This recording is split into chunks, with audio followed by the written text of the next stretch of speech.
जिना से फैलने वाली एक ऐसी बीमारी जो आपकी शक्ल से नस्ल तक बिगाड़ दे। दोस्तों, मैंने कहीं पर पढ़ा था कि जिना सबसे पहले आपकी अकल, फिर शक्ल और आखिर में आपकी नस्ल तक बिगाड़ देती है। मौजूदा साइंस इस बात की तहकीक कर रहा है, तो चलें इसी तनाजुर में जिनसी ताल्लुकात से फैलने वाली एक खतरनाक बीमारी के बारे में समझने की कोशिश करते हैं, जिसका नाम आतश है। आतश के लफ्जी मायने आग है और आग का काम किसी चीज को जला कर राख कर देना है। आप अगर इसी लफ्जी मायने को ही समझ लें, आपको अंदाजा हो जाएगा कि ये किस कदर खतरनाक बीमारी है। इस वक्त पूरी दुनिया में आतश जैसी बीमारी बहुत तेजी से फैल रही है और मुसलसल इस बीमारी की तादाद में भी इजाफा हो रहा है। हत्ता कि अब पाकिस्तान जैसे इस्लामी ममालिक के अंदर भी ये बीमारी बढ़ रही है। तो चलें अब बीमारी को समझने की कोशिश करते हैं। तो देखें, एक जरासीम जिसका नाम ट्रिपोनीमिया पैलिडम है, ये बीमारी को पैदा करने का सबब बनता है और जब किसी एक इंसान को ये बीमारी लाहक हो जाती है तो दूसरे इंसान तक जिनसी आतश के ताल्लुक कायम करने की वजह से मुंतकिल हो जाती है, जो कि अमूमन बाजारी औरतों या खास करके ऐसे पार्टनर के साथ जिनसी ताल्लुकात कायम करने की वजह से फैलती है जो मुख्तलिफ लोगों के साथ जिनसी ताल्लुकात कायम किए हुए हो, यानी कि वो मर्द हो या औरत, लेकिन वो एक से ज्यादा लोगों के साथ जिनसी ताल्लुक कायम किए हुए हो, तो इनके अंदर ये बीमारी फैलने का खदशा ज्यादा होता है या इन लोगों से ये बीमारी फैल सकती है। हत्ता कि अगर किसी मर्द को ये बीमारी है तो इसकी वजह से इसकी बीवी को भी ये बीमारी लाहक हो जाती है, बल्कि अगर बीवी हामला होती है तो बच्चे को भी ये बीमारी मुंतकिल हो जाती है। इसीलिए अगर मियाँ बीवी में किसी एक को ये बीमारी हो जाए तो इलाज दोनों को करना जरूरी होगा, क्यों न कि अगर मर्द आतश वो अपनी बीवी को भी मुंतकिल कर देते हैं और अक्सर बैरूनी ममालिक में रहने वाले मर्द ना समझी में ऐसा कर जाते हैं। अच्छा, अब आते हैं कि जिना सबसे पहले आपकी अक्ल को कैसे माऊफ कर देती है। तो देखें, ये इंसान की अक्ल ही है जो आपको अच्छे बुरे में तमीज सिखाती है। आप अक्लमंद होते हैं तभी अच्छे फैसले करते हैं। जब कोई शख्स जिना की तरफ बढ़ता है तो जाहिरी बात है इसकी अक्ल माऊफ हो चुकी है, वरना वो जान पूछ कर क्यों इस खतरे में कूदेगा। इसके बाद फिर शक्ल बिगाड़ देता है। तो देखें, वैसे तो जिनसी ताल्लुकात से फैलने वाली बीमारी बहुत सारी हैं, लेकिन अगर हम देखें तो इसमें दीगर आतश अलामात के साथ साथ चेहरा, मुंह और हड्डियों पर बदनुमा किस्म के दाने निकलना शुरू हो जाते हैं, जो कि बाद में जख्म बन जाते हैं। तो हुई ना शक्ल की बिगाड़। और सबसे जरूरी बात कि आखिर में जिना नस्ल को बिगाड़ देती है। तो देखें, अगर हम सिर्फ इसी आतश की बात करें तो मर्द में इसी बीमारी के नतीजे में जरासीम में खराबियां पैदा हो जाती हैं, जिसकी वजह से अव्वल तो वो ठीक नहीं होती,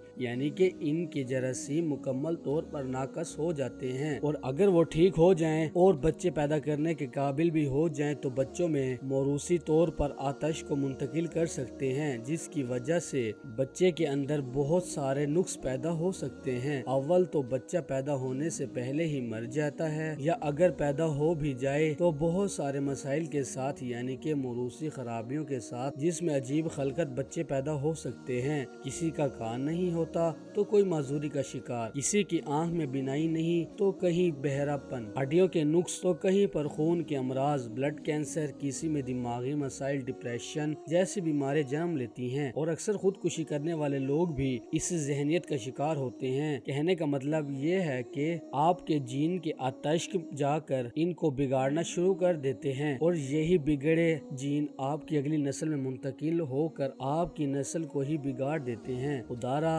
अभी भी वक्त है, बर वक्त निकाह को आम किया जाए और जिना के दरवाजे बंद कर दिए जाएं, दूसरी तीसरी शादी आम कर दी जाए, ताकि मुआशरे के अंदर से जिना जैसे नासूर को खत्म किया जा सके, वरना दूसरे ममालिक की तरह पछताएंगे।